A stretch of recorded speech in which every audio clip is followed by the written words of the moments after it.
Skin minimalism is not about doing all the things. It's just about doing the right things. Welcome to That's Derm Good. I'm Janelle Ball, and I'm excited to bring you thought-provoking conversations about biologics, specialty medications, treatments, and so much more. I'll be chatting with some amazing guests about access, affordability, and advocacy. You're really going to enjoy this show. Welcome to That's Derm Good. Today, my guest is Dr. Mary Alice Mina. Dr. Mina is a Harvard-trained dermatologist, international speaker, an author, and host of the popular podcast, The Skin Reel. Thank you for joining me. Welcome to That's Derm Good. Thank you so much. I love this podcast. I love things that are derm good, and thanks for having me. Yes, I love watching your podcast. Just talking about skin, and there's so much right now that I feel like it's hard to figure out, okay, what's good and what's not good? What trends do I follow? So I'd love to hear about that. But I also want to know, like, what got you interested in dermatology in the first place? Well, that's a great question. So many people love to talk about skin. It seems like skin is having its moment, right? And I don't know exactly what it is, but I also find just my age. I'm in my mid 40s and we're seeing changes in our skin, and people have this sort of interest in longevity and prevention and health. And so I feel like there's this whole movement for that. And yeah, skin seems to be having a moment, which is good for me because I love skin too. But why did I become a dermatologist? I actually have a background in the arts, and I was a ballet dancer and I love to draw. And I never thought I would go into medicine or science. I didn't even think I was going to go to college, to be honest. But after getting injured and sort of having a reality check when I was about 21, I realized there had to be something else out there for me. And I really did like science and I liked helping people. And I thought, you know what? It's not too late to go to med school. So I actually started taking courses to do that. And almost as soon as I decided I wanted to be a doctor, I gravitated towards dermatology. And I think that's because dermatology is a very visual field. And I love that I can look at something and know what it is without needing extra tools. Now, of course, we do have some in biopsies and stuff like that, but I loved that the skin sort of tells a story about what's going on inside the body or what's come into contact with the skin. So I always thought that was very cool and interesting.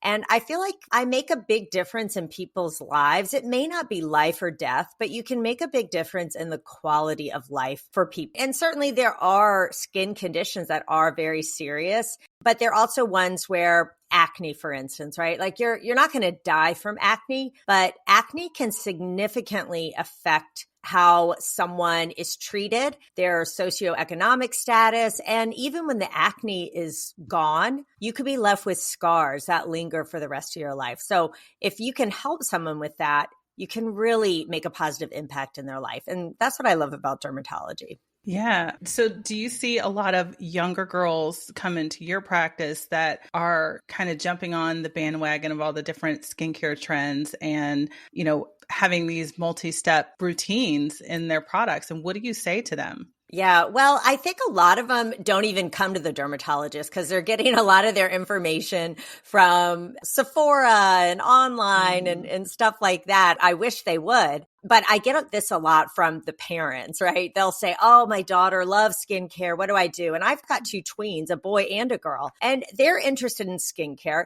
So I use it as a way to teach them that, yes, it's important to take care of our skin, but here's how you do it. And I remember being a teenager and wanting to do DIY mask at home, so that part isn't new, but I use it as a way, if I do see someone young, and I'll ask them what their skincare routine is. And a lot of times they want my opinion on it. What do I think? And what I tell parents or teens is, keep it really simple. I share with them what I do, which is incredibly basic.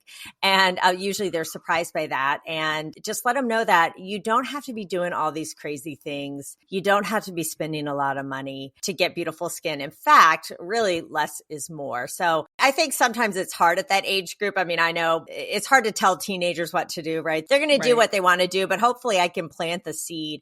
And really, the most important thing I'm planting is the importance of sun protection. Mm-hmm. Yeah, that is huge. I have a daughter who's 10 and, she does dance as well. And so I wonder if these girls are getting, good skincare advice because they're wearing makeup. They do competition. So they're wearing so much makeup and, they're into that kind of stuff. My daughter comes downstairs and I'm like, what is all over your face? She's got like glitter everywhere. And, so I'm like, okay, are you making sure you're cleansing your skin good?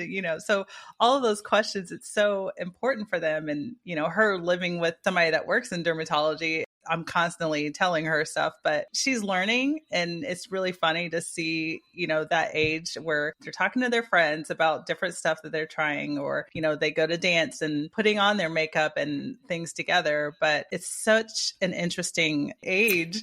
Yeah, I'm a 1980 kid. Like I didn't have social media when I was growing up. So there's a lot more pressure on them. And they're also seeing these very curated, filtered images. And I had to tell my son the other day, he's 11, and he was telling me, Mom, I can see your pores. And he was horrified. And I'm like, okay, let me, teachable moment here. And I had to tell him like pores are normal. Everyone has them. You cannot eliminate them. You don't want to eliminate them, right? Sure, you might want to try to minimize them if they're larger or whatever. But the fact that he was shocked I even had pores made me laugh. And it's just funny, but that's what they see, that they see this glass skin, flawless skin. So I do think as parents, it's important to kind of model the behavior because sometimes it's less about what we say and more about what they see us do. So I try to, keep it simple. Same thing with like diet and exercise too, right?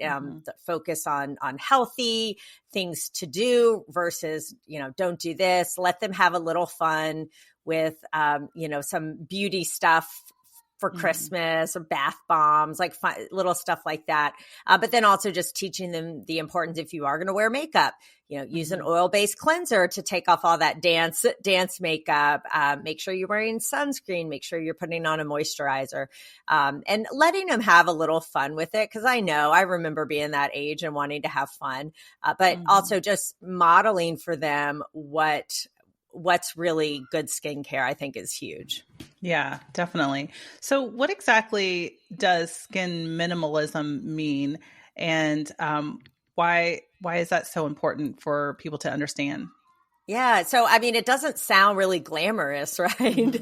Yeah. But I like it because, well, you don't need a lot for your skincare. And people say, well, what do you really need? Well, really all you need is a cleanser, a moisturizer, and sunscreen.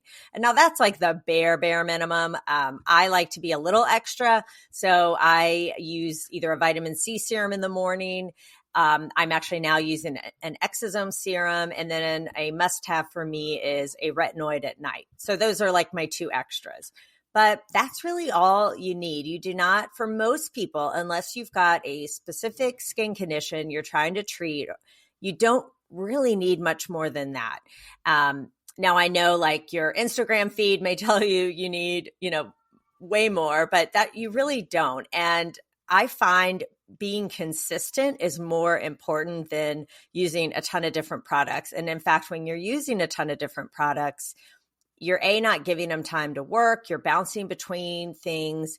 Skincare takes time and you can get irritation. So I find, especially with retinoids or retinols, people quit before they've really given it a chance to work.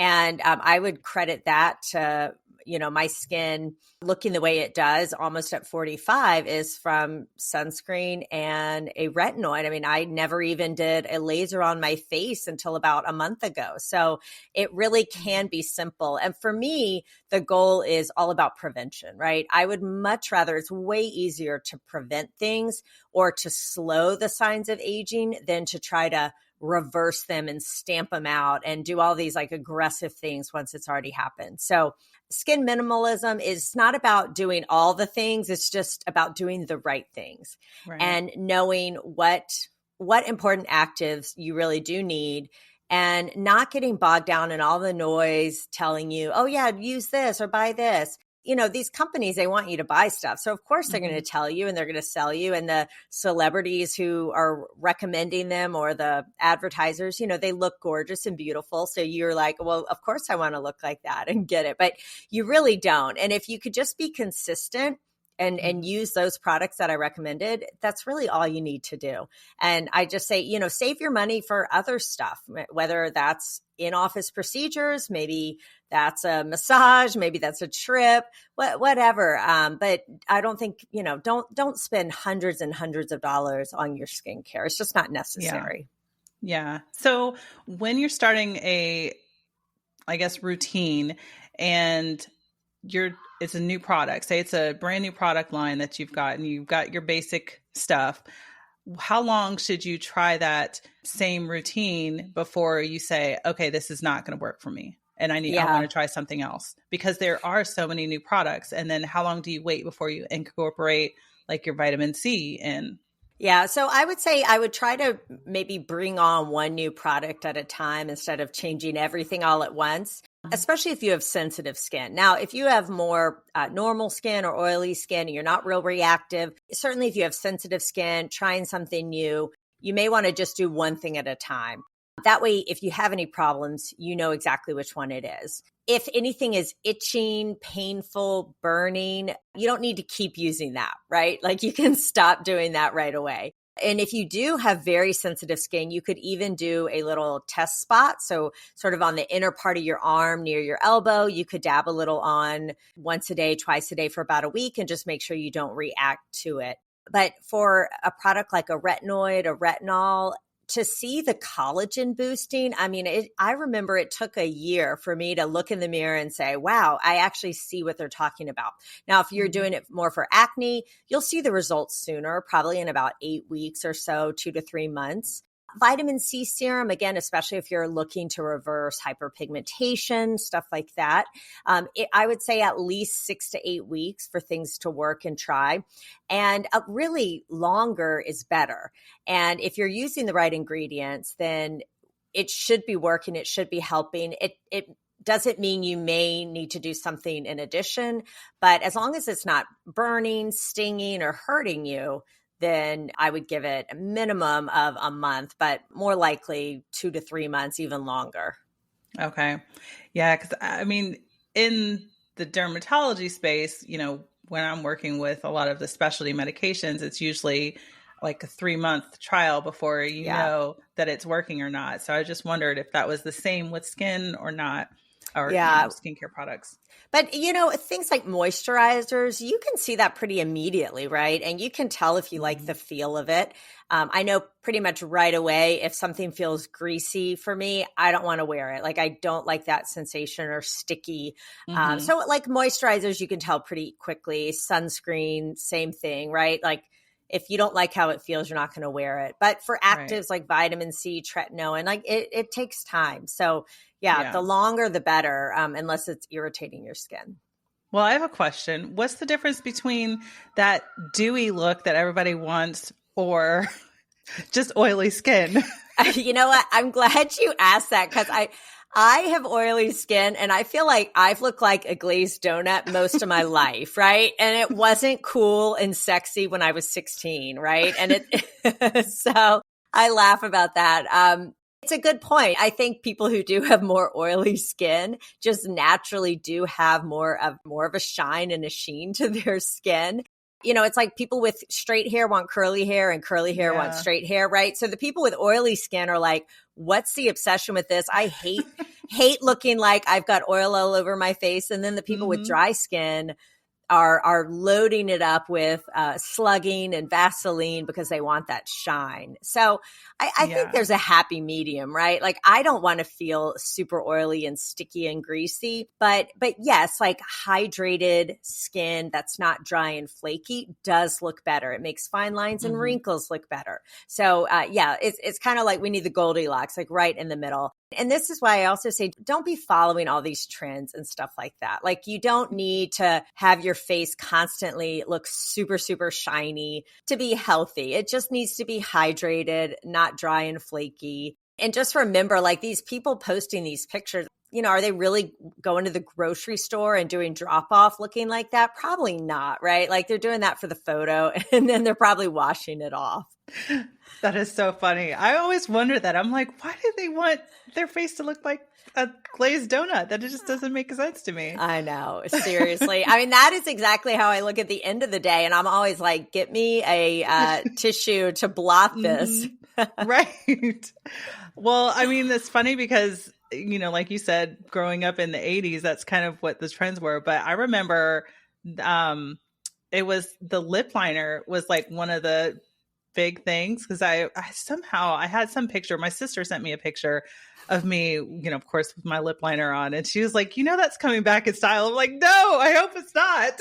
Oh my gosh. It's so fun. Sometimes I'll think like, wow, 90s clothes are back, but we just had the 90s. And then I have to remember, nope, that was 30 years ago. Yeah, I do laugh about the lip liner. And you're talking about the dark lip liner, right? Yes. Oh yeah.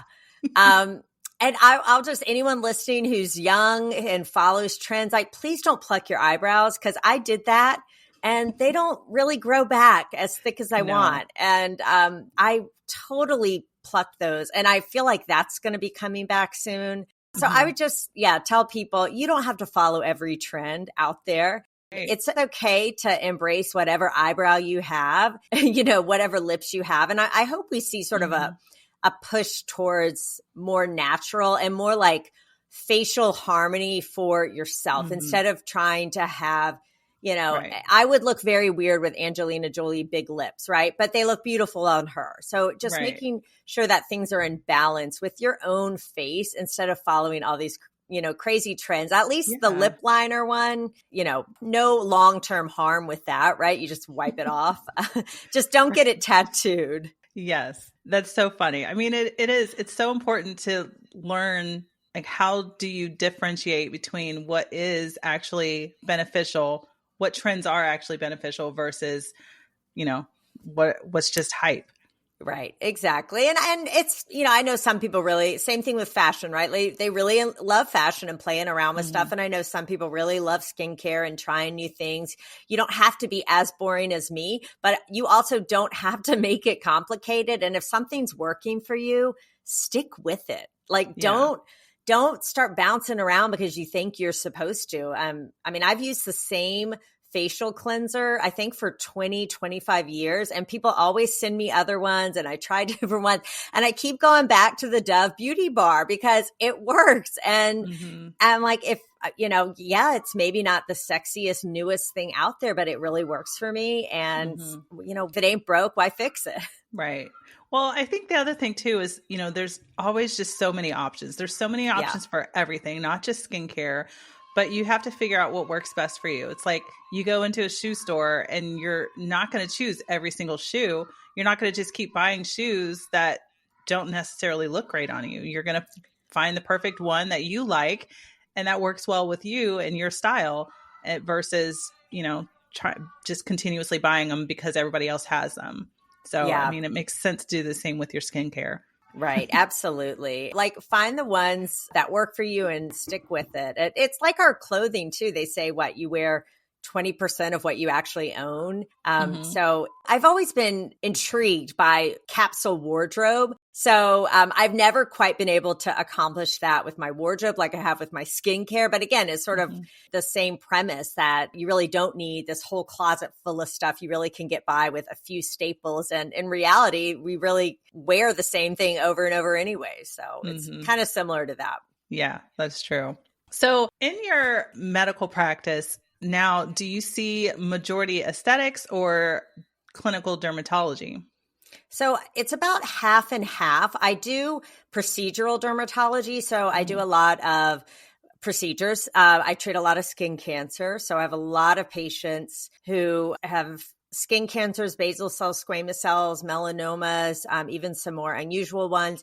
And they tend to be older, although I'm seeing younger and younger every day. And they're always telling me, I wish I had known not to run around all day outside without my shirt on in the summer and get sunburned and everything. So that's why I'm really kind of on a mission to tell people, especially young people, like, please sun protect, because it's so much harder to undo that when you're older, and you don't want to be coming to see me every few months to have something cut off. But I do a lot of skin cancer surgery, a lot of cysts and lipomas. I kind of joke that I'm Dr. Pimple Popper ATL, things like that. Scar revisions, and then a good bit of cosmetics as well. So microcoring, lasers, peels, things like that. But I would say what I'm really passionate about is just helping people feel good about their skin, whether that's removing sun damage, removing precancers, taking care of a mole or a scar that bothers them, or, curing them of their skin cancer is really rewarding. Yeah. So when people come in that are young and you're trying to educate them on how important it is to make sure that they're putting their sunscreen on and avoiding, do you talk about how the almost kind of scare straight a little bit?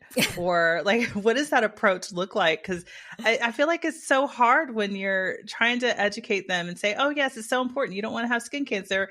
And it's kind of, like, oh, yeah, thanks. I'll make sure I put sunscreen on. But then they walk out and don't really realize, or they're using the wrong kind of sunscreen.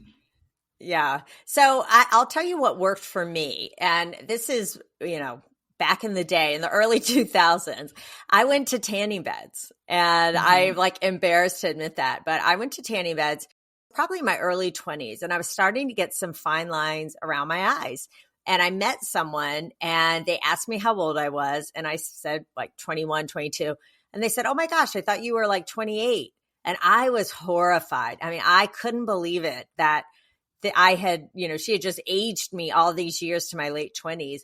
And I realized it was because I was starting to get some lines because I was tanning. And this is before I went to medical school and all that. But so I stopped doing that. But that's what it took for me, is I was like, oh, wait a minute, I'm looking older than I should be, and I need to stop tanning. Having that bronze look is not what I'm meant to look like. People and studies have shown this, that, like for young people, telling them you're going to get skin cancer in your 60s doesn't really work. But if you tell them you're aging your skin, and especially if they are seeing fine lines already, then I think that is a little more impactful. But if they're already doing a skincare routine and stuff like that, then just encouraging them to also wear sunscreen every day, not just when you go to the beach, is really important. And sometimes I'll joke with them that say, you can wear sunscreen, or if you really like coming here, I'm happy to see you, all the time. But hopefully really prevention is key. And the other thing I'll tell people is the best way to look good in your 50s is to wear sunscreen in your 20s. That's really key. So sometimes, I go with the aging, you're going to age faster approach. Yeah. Well, you mentioned earlier that you're starting to see more and more younger people coming in with skin cancer. Why do you think that is? Well, I think a couple things. One could be that I'm getting older, and so they seem younger than me. But joking aside, no, I really do see people it's rare, but I'll see people even in their 20s with basal and squamous cells, but way more 30-year-olds and 40-year-olds than I've ever seen before. And I think it's a couple things. We spend a lot of time outdoors. Where I live in Atlanta, it's sunny a lot, and you can be outside pretty much all year round. There are lakes here. People like to boat, lots of golfing. And I think, again, young people, they think, oh, I don't need to wear sunscreen. I'm invincible. So they never wore sunscreen. They just got tan. But I think it's a lot as our lifestyle that we spend a lot of time outdoors. People enjoy vacationing at the beach.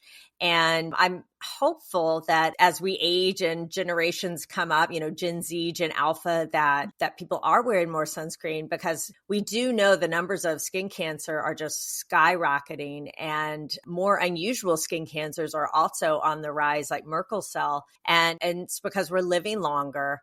And when we live longer, we're older, we're more immunosuppressed, and we've also had more years of sun damage. So a lot of the sun damage is cumulative. So it adds up a little bit every single year. But when you compound that, when you're in your 60s, 80s, 100, that's significant. Yeah. What is Merkel cell? So Merkel cell is a type of skin cancer that sort of became on the public's radar when Jimmy Buffett died from it about a year and a half ago. And it's a neuroendocrine tumor, which are in the skin, and it's very aggressive. So it's even more aggressive than melanoma. And we tend to see it in older individuals. So people 70 plus, men, people who've had a lot of sun damage, and immunosuppressed. So whether they have a transplant or HIV, things like that. And it will pop up as these purpley pink lesions, like dome-shaped lesions on the skin. And it can seem like overnight they just erupt. So you may have one, and then a month later, you've got 15 on your arm.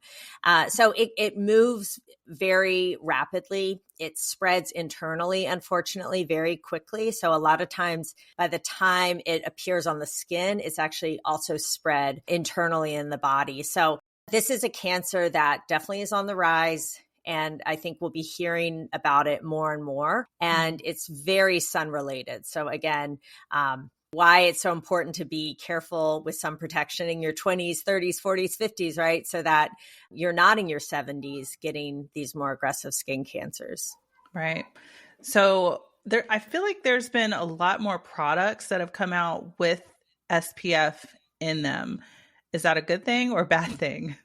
Well, unless it's sunscreen, it's probably not enough. So people will say, but I have sunscreen in my makeup.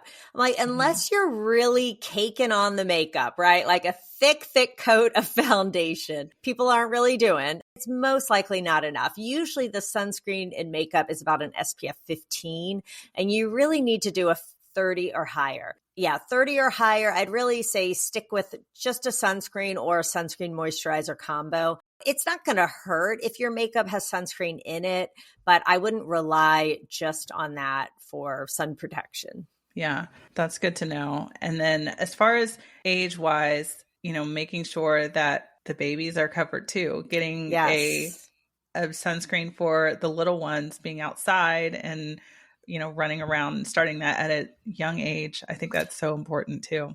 Yeah, I feel like when my kids were younger, they just reflexively would go get their hat because they knew mom always went to get her hat before we went to the park. And I have to admit, like putting sunscreen on kids every day before school is tricky. I try to, now that my kids are older, teach them if whatever sunscreen they like, I'll get that for them if they want the stick. But they do know to wear hats. They do know to definitely put on sunscreen and reapply. They don't always love it, right? But again, just modeling that behavior, they see that mom's doing it. Mom always has her hat, and that has helped as well. And I wear rash guards. The whole family wears rash guards. And actually, I think this is funny. My son will not wear a bathing suit without a rash guard. He thinks it's like indecent. So even if we're inside, even if we're at an indoor pool in the winter, he's got his sun shirt on, which makes me laugh. But hey, it's a habit.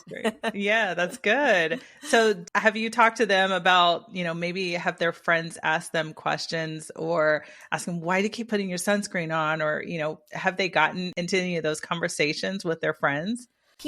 They've probably never put sunscreen on in front of their friends, honestly. Yeah. And I'm sure there'll come a point where what their friends think really matter, and maybe they're embarrassed to do it. They have gotten to the age where they want to do it themselves. They don't want me to do it. But I think their friends know I'm a dermatologist, and they seem to care about skin. So they seem more receptive than some people my own age about wearing sunscreen, to be honest.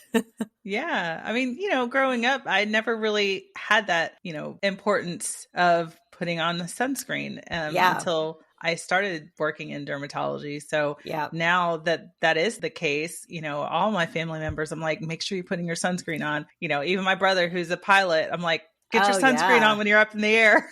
Absolutely.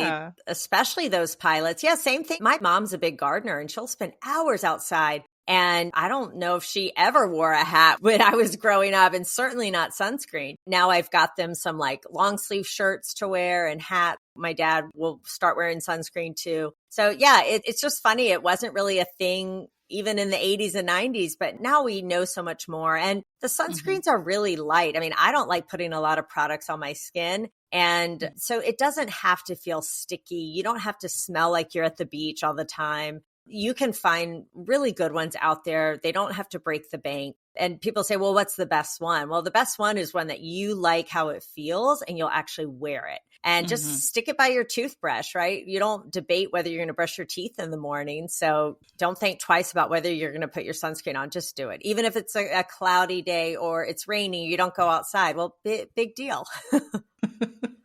I like that. Stick it next to your toothbrush.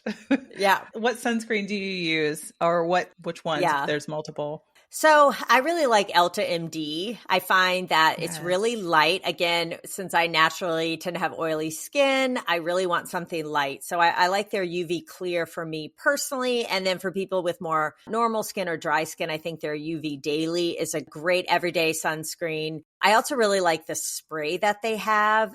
I think it's Arrow. And I use that when I need to cover a large surface area, like my arms or legs. We're headed to the beach. Really light, doesn't smell. So fan of that. And they also make a great lip balm with sunscreen in it, which is important.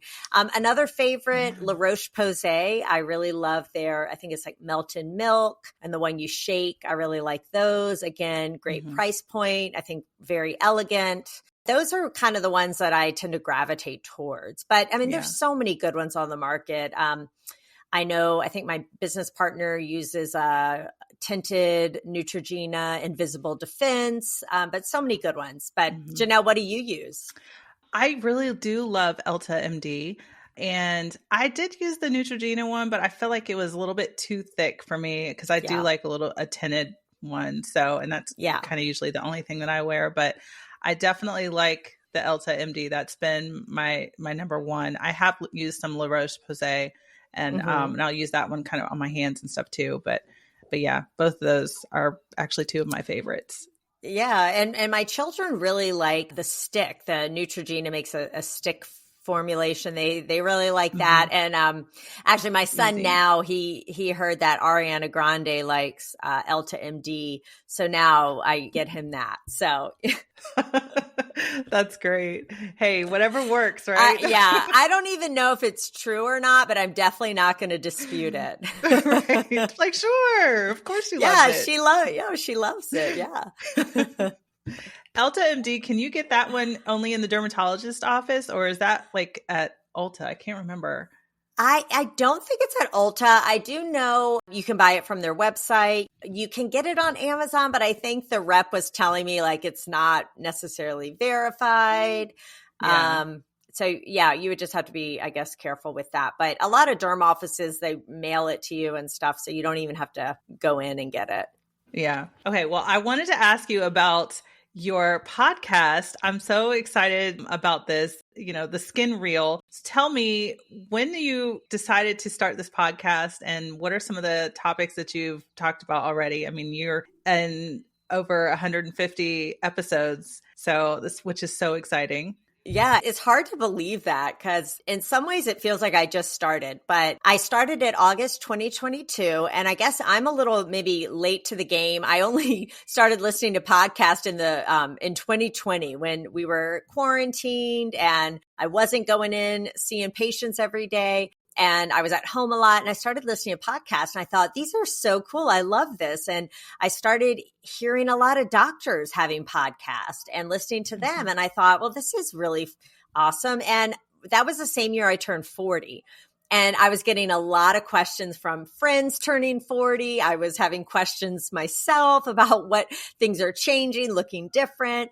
And I thought there's so much misinformation out there. I was answering the same questions to patients and friends over and over. And I thought there needs to be dermatologists out there putting really good skin information to the public. I know it's hard to see a dermatologist. It's rushed appointments. You wait a long time. You don't get to cover preventative stuff necessarily at those visits. And so this is a way for people who are interested in their skin health, who really want to get real information about what they can do to take care of their skin. So we cover, it's always skin focused, but sometimes it'll be things on diet and exercise because that impacts your skin, or stress management, things like that. So that's another thing that we need to look at skin is not just what we put on it, but actually how we take care of our body impacts our skin probably more so than people really realize. And people say, well, what do you talk about? I just talk about things that I'm getting asked questions about. I feel that people want to know, they're curious about. And it's a lot of fun. I have a lot of my dermatology or aesthetic colleagues on, and we talk about these things. And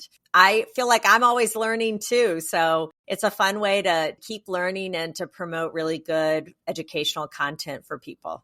Yes, it really is. So, okay, top skincare trends that you have heard of, whether they're good ones or not good ones. What are two of your top ones? And then I have one I'm just going to ask you about too. Yeah. So let's see. I would say slugging, which is where you basically put petrolatum or Vaseline Aquaphor, an ointment on your skin. That one, we've been recommending that as dermatologists for a long time. And so I'm a fan of slugging now that it's winter out. I slug my lips and my heels and my eyelids get really dry. So I think it's a good option for people if you tend to have really dry skin somewhere. Go ahead and add on a thick emollient like a Vaseline or Aquaphor to those areas. Now, I wouldn't recommend doing it on your whole face or skin unless you're really, really dry or eczema prone. But I think that's a great option, especially in the cold weather. And I use it personally. Another trend, I think exosomes are something that I'm really excited about, but I would just caution the listeners that it's a little bit like the wild, wild west right now, not really regulated. There are a lot of people selling snake oil and capitalizing on, just saying anything and everything has exosomes in it. So I think that's something to keep an eye on, that there are some good products coming out that we can start using. But again, just a little bit buyer beware at this point, but something to stay aware of. So I'm excited about that. And some trends that really just need to go away. Some of these get-ups that people are sleeping in for beautiful skin, taping their mouths, taping their eyes, like putting tape all over to pull their skin back, saying it's a replacement for Botox. It's so crazy. So that trend to me is just nonsense and garbage. Like that just does not look like a comfortable way to sleep. No. You certainly don't need to do Botox, but please don't be doing all of that thinking that it's the same. So that's a trend I think needs to go. And someone was telling me the other day, like, oh, is it true you should only put stuff on your skin that you'd eat? And so I think that's another trend that should go, because I'm not going to eat my skincare products, and my skincare products shouldn't necessarily be food. I know the appeal. Trust me, I did an avocado face mask when I was like 15, and it wasn't ripe and it was chunky and I had lemon and it burned. Like, I get the appeal of natural, right? But that isn't necessarily the best thing for your skin. Sometimes smearing an orange on your face is not the best option for getting vitamin C on your skin. Instead, use a formulation that pulls out the L-ascorbic acid that is formulated for your skin and your skin barrier. L-ascorbic acid may not sound natural, but it is natural. It's from oranges, but it's pulling out the important component of the orange rather than just smearing an orange on your face. So what about you? Well, so I keep seeing a lot of the tallow. Yes. So is that a good thing or a bad thing? Yeah. So again, if you're looking for something really greasy and occlusive, Vaseline, use petrolatum, Vaseline Aquaphor. Beef tallow, my main concern would be safety, right? Because this is an animal product. How is it being sourced and how's it being stored? Because you can get bacteria and mold and lots of yucky stuff you don't want on your skin in the beef tallow. And there've been tons of reports on it, because how is it really preserved and kept free from this bacteria and things like that. So is it a greasy product that can help with moisturization? Sure, but so is Crisco, right? And it can actually clog pores. And again, just questionable on how it's sourced and is it really shelf stable? So again, they're better options for hydrating your skin. Yeah, that's so good. Well, thank you so much, Dr. Mina, this has been so enlightening. I love these trends though. I'm just like, it blows my mind. Every time I'm looking, I'm like, okay, I got to get off of here because I can't deal with all. It's so crazy. I know. It's like, what? Yeah. It's wild. Where can people find your podcast and find you if they're in Atlanta? Come see you if they need an appointment. Where can they find you? Absolutely. This was a lot of fun. Love chatting all things derm with you and love your podcast. I'm at Dr. Mina Skin, and my podcast is The Skin Real, REAL. And if you are listening and you're like, oh, I'm wondering, am I a true skin minimalist or am I like a diva glam girl? I have a little quiz you can take. You can go to theskinreal.com/style and see what your skincare style is. I love that. I'm going to do that myself. I'm not as basic as you might think. I'm kind of in the middle. That's all right. I like it. Thank you so much for joining me and hope to talk to you again soon. Sounds good. Thanks so much for having me. Thanks for spending a few minutes with me and listening to That's Derm Good. You can expect new episodes of That's Derm Good every week. The podcast is available on your favorite app, including where you're listening right now. Subscribe to the podcast so you never miss a new episode. Bye.